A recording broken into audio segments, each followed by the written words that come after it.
Jeudi, des tirs ont causé la mort de 17 civils. Ce char de l'armée syrienne, la courbe monte toujours plus haut en Italie. La barre des 4000 morts vient d'être franchie, avec un nouveau...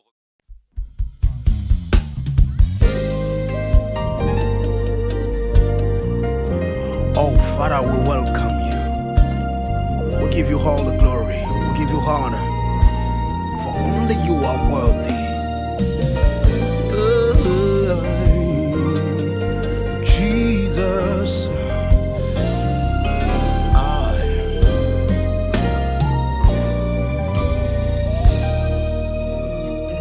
Hosanna, au plus haut des cieux, au prince de paix, l'admirable conseiller, au tout-puissant, il est digne de louange. Hosanna. Pourquoi ce tumulte parmi les nations, ces vaines pensées parmi les peuples? L'Éternel a oint son roi, son nom est Yeshua, Yeshua Mashiach, le Dieu de mon salut, Dieu de ma délivrance, il est mon assurance. En lui je mis ma foi, car son règne n'a pas de fin. Il était, il est, et il revient bientôt. Hosanna. Hosanna. Il y a de Dieu, il y a de Dieu que toi. Hosanna, Hosanna. Oh, Hosanna. Yeah, Hosanna. Oh, Hosanna. Ton nom est Yeshua. Oh, Hosanna. Yeshua, Ton nom est Yeshua. Hosanna, Hosanna. Oh, Hosanna. Au plus haut des cieux. Oh, Hosanna. Hosanna, tu reviens bientôt. Hosanna. Oui, Tu reviens bientôt. Hosanna, Hosanna. Oh, Hosanna. Hosanna, Hosanna. Hosanna. Le véritable, C'est toi, l'incomparable, c'est toi, le tout-puissant, yeah. c'est toi, Alpha, Omega, créateur de toutes choses, l'agneau sur le trône. Yeah, yeah, yeah, yeah. Tu es, et tu reviens bientôt. Hosanna, Hosanna, il n'y a de Dieu que toi. Hosanna, Hosanna, Hosanna, Hosanna, ton nom est Yeshua. Ton nom est Yeshua. Hosanna, Hosanna, Hosanna, Hosanna, au plus haut des cieux. Hosanna, tu reviens bientôt. Oui, tu reviens bientôt. Hosanna, Hosanna.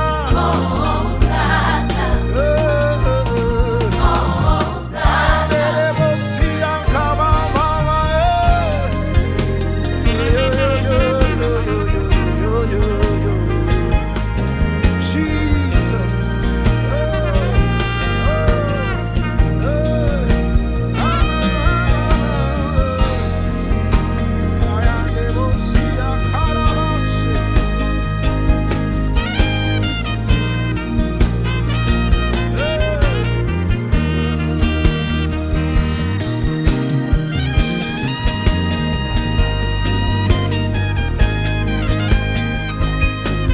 Au son de la trompette, tu fais ton entrée.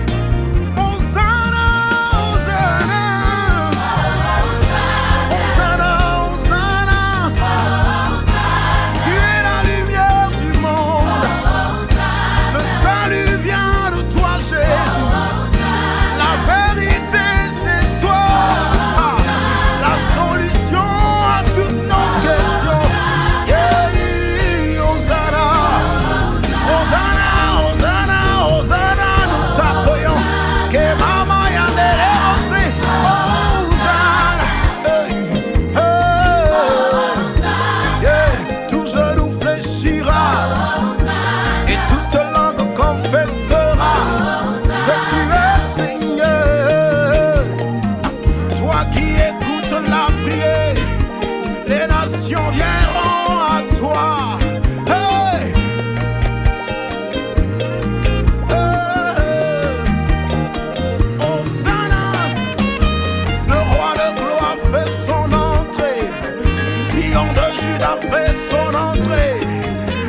solution fait son entrée.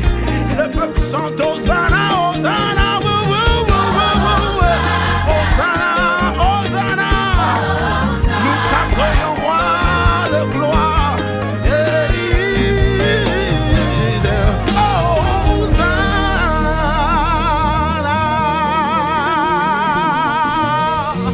Hallelujah. Jesus. Rebosinta mama makati abayandish.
Bonjour chers amis, chers frères et sœurs, vous qui nous suivez à ce programme de la victoire, le rendez-vous de la victoire. Nous sommes heureux d'être à votre compagnie en ce jour, sachant que le Dieu du ciel, celui qui est aux commandes de toutes choses, est celui qui dispose les temps et les circonstances. Et en ce jour, nous voulons au nom de notre Seigneur Jésus-Christ vous saluer et vous dire que Dieu aussi est au rendez-vous avec vous pour vous apporter la victoire. Et donc, disposez-vous, préparez-vous à recevoir la parole de Dieu et les enseignements que l'Esprit de Dieu va vous communiquer afin de vous apporter la victoire dont vous avez besoin. Vous savez, la foi vient de ce qu'on entend.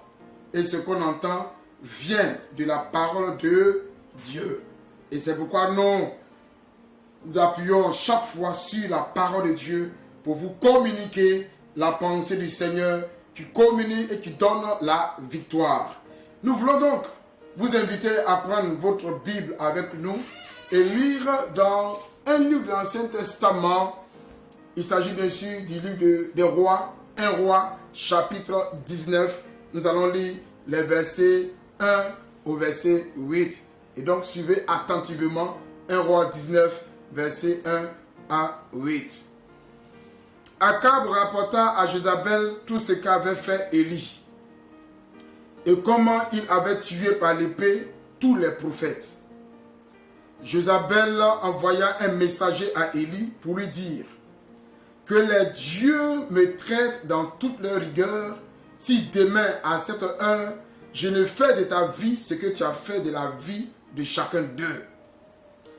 Élie, voyant cela, se leva et s'en alla pour sauver sa vie. Il arriva à Beersheba, qui appartient à Juda, et il laissa son serviteur. Pour lui, il alla dans le désert, où après une journée de marche, il s'assit sous un genêt et demanda la mort en disant: c'est assez, maintenant Éternel, prends mon âme, car je ne suis pas meilleur que mes pères. Il se coucha et s'endormit sous un genêt. Et voici un ange le toucha et lui dit: lève-toi, mange. Il regarda et il y avait à ses chevilles un gâteau cuit sur des pierres chauffées et une cruche d'eau. Il mangea, but, puis se recoucha.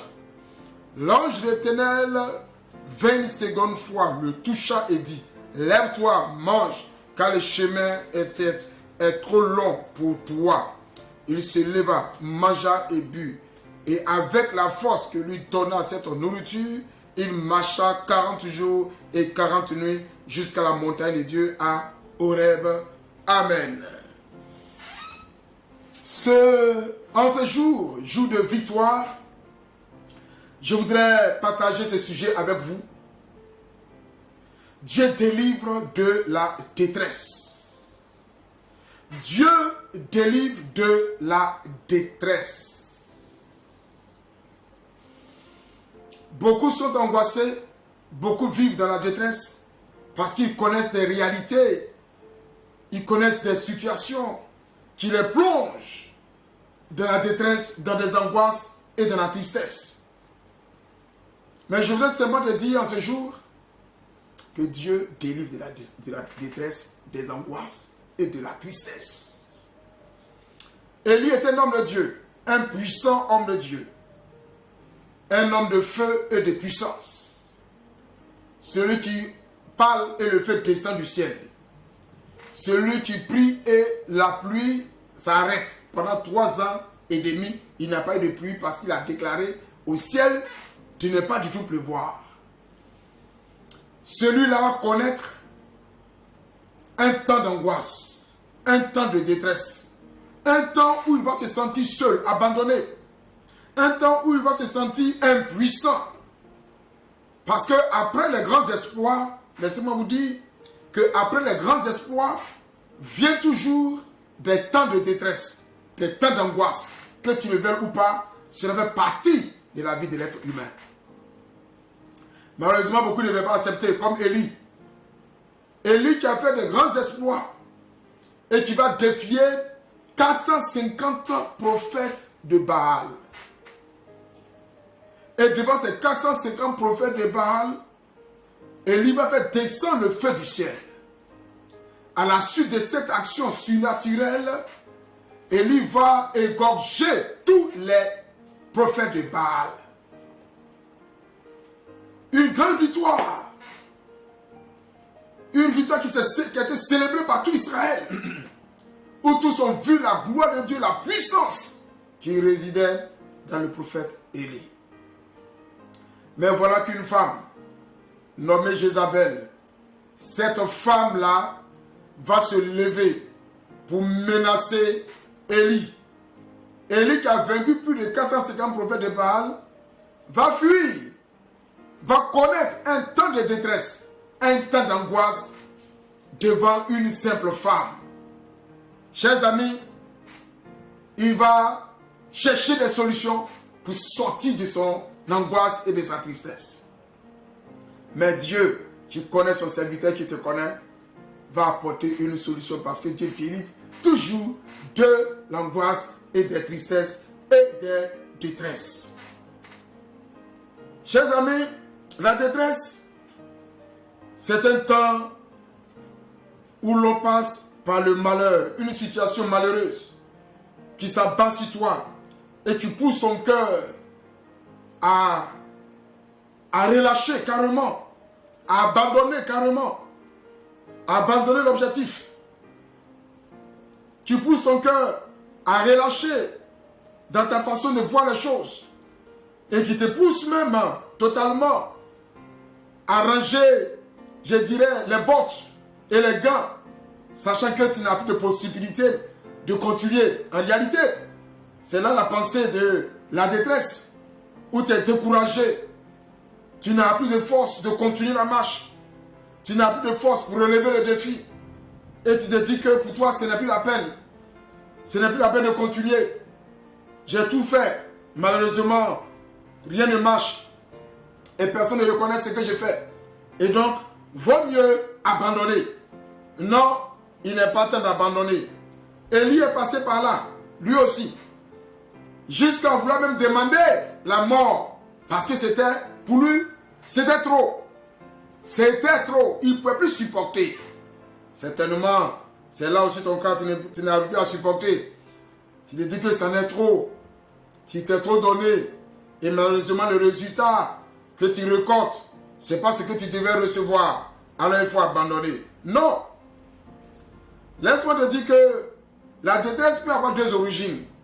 Il y a l'origine extérieure et il y a l'origine intérieure. Extérieurement, il peut y avoir des événements qui peuvent venir contre toi. Comme le cas d'Élie. c'est extérieur. Jézabel qui s'élève pour venir contre Élie, le grand prophète, et qui menace. Certainement dans ton cas, c'est un état extérieur où tu te sens menacé malgré tes bonnes intentions, malgré tes bonnes actions menées, mais tu es menacé, attaqué de toutes parts.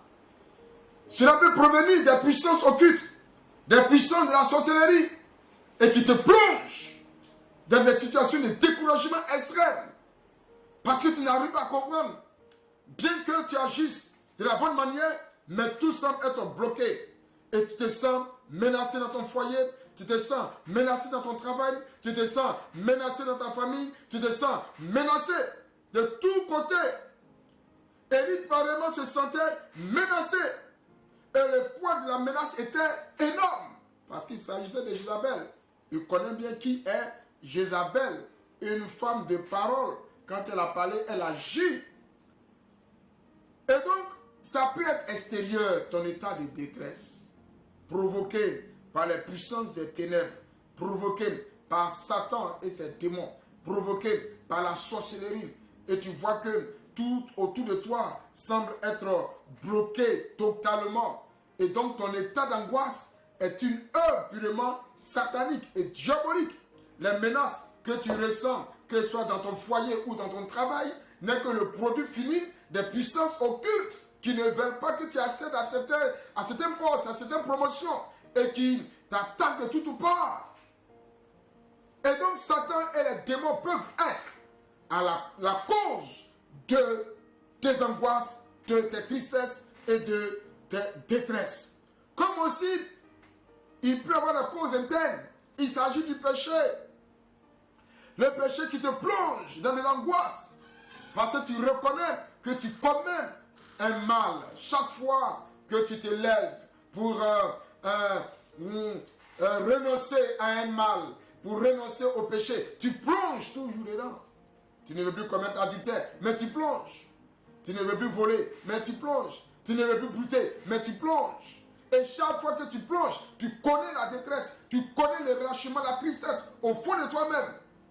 Mais Dieu délivre toujours de la tristesse ou de l'angoisse, quelle que soit l'origine, que l'origine soit diabolique, que l'origine soit suscitée par le péché, sache que Dieu a la solution. Toi seul sais d'où vient la cause de tes détresses et de tes angoisses. Et tu peux le savoir. Vu ton comportement, vu ton environnement, vu les réalités que tu vis, tu peux le savoir. D'où viennent tes angoisses? Élie savait que c'était Jézabel qui était la cause de sa souffrance. Parce qu'elle avait tué plusieurs prophètes. Elle avait tué plusieurs hommes de Dieu. Et donc lui, il savait que celle-là était capable, effectivement, aussi de détruire, de tuer. Et donc, sache que quelle que soit l'origine, comme le cas de Élie, Dieu vient toujours pour délivrer. Mais voyons un peu la réaction de l'homme dans la détresse. Quand tu traverses l'angoisse, quand tu traverses la détresse, quand tu traverses le temps de tristesse, que fais-tu? Quelle est ta réaction? Ici, Élie va chercher des solutions humaines. La première des choses à faire, c'est de fuir. Élie va chercher à fuir. De fuir la circonstance, de fuir la réalité. Mais laisse-moi te dire que la fuite n'arrange pas. L'homme n'aime pas affronter la réalité, mais la fuite n'arrange pas. Parce que tant que tu vas fuir, la détresse va continuer à te poursuivre. Et à chaque instant, tu seras toujours dans la même situation. Donc la solution humaine de fuir n'est pas vraiment une bonne solution. La deuxième des choses qu'Élie va vouloir faire, c'est de chercher la mort. Il dit, il veut la mort. Oui, plusieurs, vu les réalités vécues dans leur vie, sachant que humainement, ils n'ont pas de solution, alors la seule solution, la seule option qui se présente à eux, et certainement à toi, c'est de te suicider, c'est de te tuer, c'est d'appeler la mort. Et plus ils appellent la mort chaque jour, la mort vaut mieux. La mort vaut la peine. S'il meurt, tout ça c'est fini. Alors d'autres vont se suicider, prendre des comprimés, se jeter des immeubles, ou prendre un fusil, se tuer, ou marcher à bord des rues pour se faire renverser par un véhicule. Et chacun cherche la mort. Mais ce n'est pas une solution. Parce que mourir dans un tel état, où iras-tu? Mourir dans un état d'angoisse, de détresse, où iras-tu? D'ailleurs, je dirais, se suicider, où iras-tu? La vie que tu as reçue n'est pas à toi. Tu n'as pas demandé la vie. Il y a un propriétaire de la vie. Il y a un auteur de la vie. Et donc, si ça ne va pas dans ta vie, vaut mieux te tourner vers celui qui t'a donné cette vie que d'arracher cette vie, que de l'ôter de toi-même. En ôtant ta vie, tu vas empirer ta situation devant l'éternité. Dieu te demandera compte de cette vie-là. Que diras-tu? Parce que ça n'allait pas, je me suis tué. Parce que ça n'allait pas, je me suis suicidé. Alors, ceux qui se suicident, leur finalité, leur destinée éternelle, c'est dans le feu éternel. Parce que la vie que tu as, tu ne l'as pas achetée. Tu ne l'as même pas demandé. C'est Dieu qui t'a donné cette vie. Il te l'a donnée gratuitement. Le fait que tu vives, le fait que tu respires, le fait que tu fasses des mouvements, c'est l'œuvre de Dieu, c'est sa grâce pour toi. Et donc, au lieu de rechercher la mort, au lieu de fuir en face des angoisses, tourne-toi au contraire vers l'auteur de la vie et tu verras qu'il t'accordera la solution. Oui, Dieu a la solution aux détresses, à ton angoisse, à ta tristesse. Dieu a la solution. Le cas d'Élie est très clair. Le cas d'Élie est très clair. Dieu va venir au secours d'Élie. Alors, voyons comment Dieu nous conduit à la délivrance. Ou comment Dieu délivre de l'angoisse, de la tristesse ou de la détresse. La première des choses, Dieu vient faire Élie. Le texte est clair. Dieu lui-même est venu vers Élie. Le verset 5 le dit bien. Et voici un ange le toucha et le dit, lève-toi. Dieu lui-même se lève, vient à la rencontre d'Élie. Il vient à la rencontre d'Élie. Le verset 3 le dit, le verset 4 le dit, très bien aussi cette pensée. Dieu vient au secours d'Élie. Comme ce matin, en ce jour de victoire, Dieu prend la résolution de venir vers toi, de venir te visiter. De venir te visiter. Parce que Dieu sait que tu traverses l'angoisse.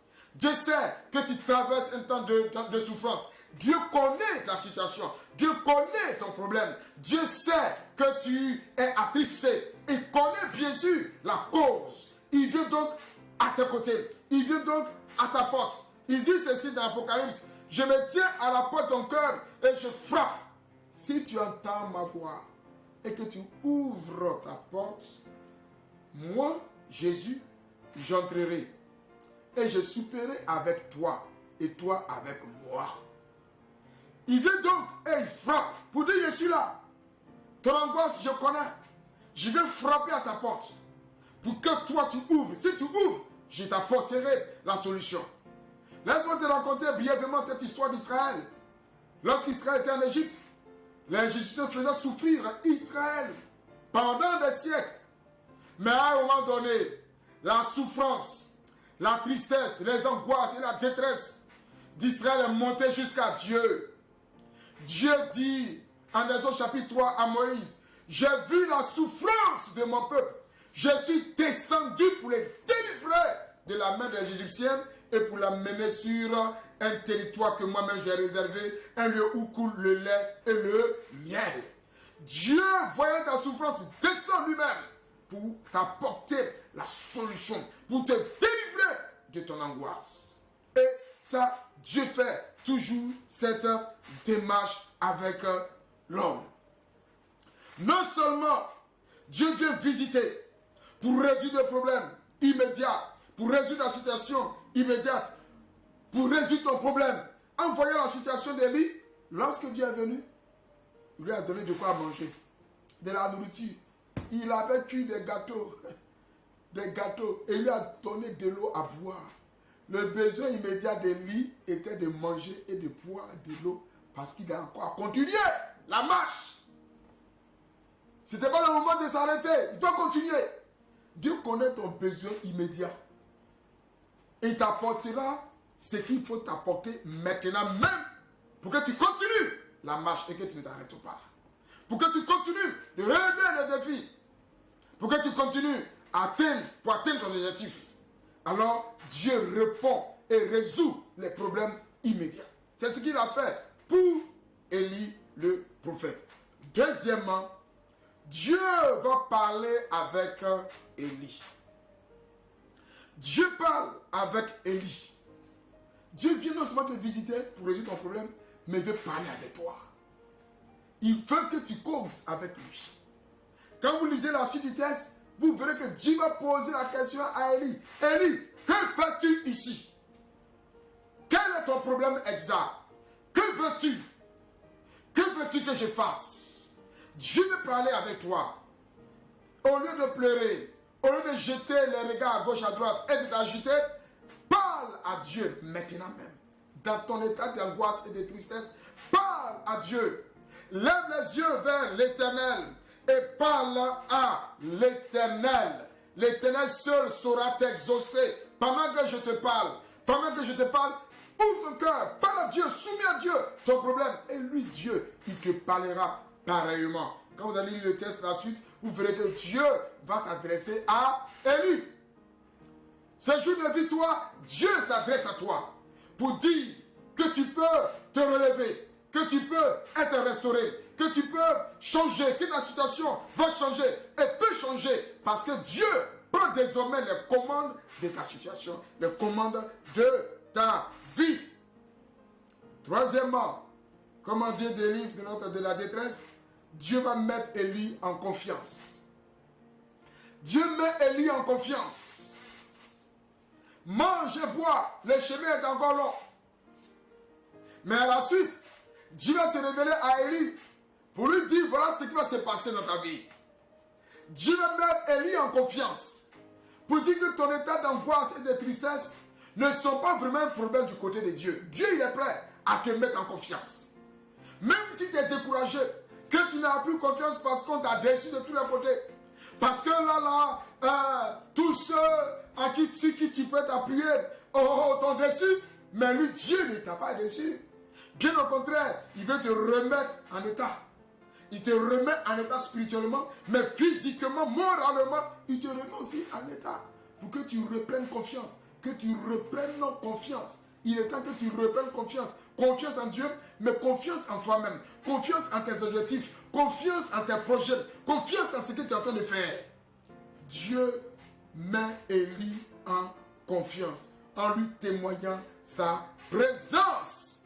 En lui témoignant sa présence. Quand nous lisons le verset 9, il est dit, et là il entra dans la caverne, et il passa la nuit, et voici la parole de l'Éternel lui fut adressée à ces mots, que fais-tu ici? Et il répondit, j'ai déployé mon zèle pour l'Éternel, le Dieu des armées, car les enfants d'Israël ont abandonné ton alliance, ils ont renversé tes autels, ils ont tué par l'épée tes prophètes, je suis resté moi seul, et ils cherchent à m'ôter la vie. L'Éternel dit, sors et tiens-toi dans la montagne devant l'Éternel, et voici l'Éternel passa. Sors, tiens-toi devant l'Éternel. C'est là, tu vas le mettre en confiance. Moi, je ne t'ai pas abandonné. Même si le monde t'a abandonné, si le monde t'a rejeté, s'ils t'ont déçu de tous les côtés, moi, l'Éternel, je ne t'ai pas abandonné. Alors, tiens-toi devant ma face. Le Seigneur met Élie devant la face de Dieu. Élie se présente devant la face de Dieu. Et Dieu redonne vie à Élie. Il redonne espoir à Élie. Il redonne force à Élie. Il redonne, je dirais, à Élie tout ce qu'il faut pour que Élie sache que Dieu, lui, il n'a pas abandonné. Au contraire, qu'il le sauve de cette situation. Et effectivement, il va le sauver et le délivrer de cette situation. Alléluia. Et donc, je voudrais ce soir, en ce jour du moins, te dire que Dieu peut te délivrer de ton angoisse. Il suffit que tu lui fasses connaître ta situation et que tu l'invoques, que tu ouvres ton cœur, alors il viendra. Dieu, il est prêt à venir. Il n'a pas abandonné le monde, bien au contraire. Et chaque jour tu fais, Dieu fait une approche merveilleuse envers l'homme. Il visite chaque fois l'homme. Et toi tu m'écoutes, Dieu vient à ton secours maintenant. Il vient te visiter. Il est prêt à parler avec toi. Il est prêt à te mettre en confiance. Si seulement tu lui ouvres ton cœur. Si seulement tu l'appelles pour dire Seigneur Jésus, me voici. Voici ma situation. Je veux que tu viennes me secourir. Il viendra, il va te secourir et il te fera énormément du bien. Je voudrais donc t'inviter à prier avec moi. À savoir que Jésus est capable en ce jour de te délivrer de ta situation. Quelle que soit l'origine, quelle que soit la source, que la source soit diabolique ou que la source soit une affaire de péché, des deux sources, Dieu a la solution. Jésus est mort pour régler la question du péché. Jésus est mort pour régler la question du diable. Donc à la mort et à la résurrection de Jésus, tu as la solution à ta détresse, à ton angoisse et à ta tristesse. Est-ce que tu peux prier avec moi? Seigneur, maintenant même, où nous venons d'entendre ces paroles, je voudrais te recommander ton enfant qui traverse cette situation d'angoisse et de tristesse. Je prie de venir à son secours. C'est certainement une situation de famille, une situation de travail, une situation financière, une situation matérielle, une situation relationnelle. Seigneur, je prie que tu étendes ta main puissante afin de venir au secours de ce cœur-là qui a entendu ces paroles. Délivre-le de sa situation. Délivre-le de cette situation d'angoisse. Donne de la joie à son cœur. Donne de la paix à son cœur. Donne de l'amour à son cœur. Libère son âme de toute cette angoisse. Libère son âme de la tristesse. Et produis en lui la joie que donne le salut en Jésus-Christ. C'est pourquoi je prie que Dieu, tu pénètres ce cœur. Et que Dieu, les démons qui harcèlent cette vie soient chassés et soient vaincus. Au nom de Jésus, que le péché, oh Dieu, qui a assombri cette vie, soit ôté par le sang de Jésus-Christ. Je prie que Dieu, la vie de Dieu, la paix et la joie de Dieu se produisent dans ce cœur. Sois béni au nom de Jésus. Merci Seigneur. Amen. Dieu donc te bénisse. Et Dieu fasse que au prochain programme, tu ne manques point. Parce que le vendredi prochain, nous serons encore là à la même heure pour parler avec toi par rapport à la victoire que donne le Seigneur. Merci bien et à bientôt. Amen.